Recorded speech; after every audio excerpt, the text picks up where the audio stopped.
He, of course, served as both Secretary of Defense and Director of the CIA under President Obama. Secretary Panetta, it's nice to see you, sir. Let me just ask a very simple question.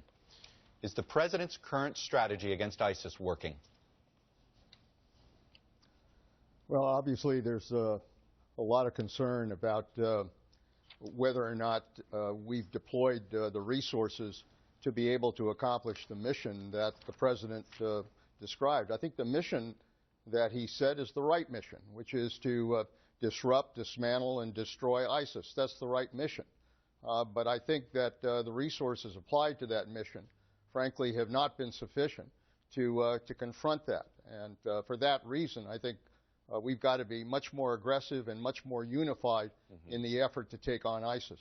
You know, in Politico, one of the former counterterrorism advisors to both President Bush and President Obama, Michael Vickers, he wrote this: by any measure, our strategy in Iraq and Syria is not succeeding, or is not succeeding fast enough. We are playing a long game when a more rapid and disruptive strategy is required. Basically, the argument is maybe the strategy is correct, but the speed with which it's being implemented is what's wrong. Do you buy that argument? Well, I think he makes some very good points. Look, if we're going to confront ISIS, and you know, clearly we've been through acts of war these last few weeks that make it very clear that they are a clear and present danger, not only to Europe, but to this country as well. Then we're going to have to take some very specific steps here. One is to unify this effort. As Richard Engel pointed out, this effort is not coordinated. People are not working together. Everybody's kind of doing their own thing on different targets. We need to unify the command.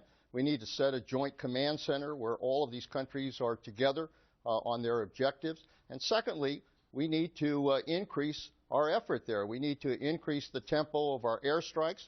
We need to organize ground forces, particularly the Sunnis and the Kurds, and arm them so that they can take territory back from ISIS. And frankly, we need to increase special forces and our intelligence advisors, not only to guide these forces, but to go with them in order to ensure that we are successful in this effort. You know,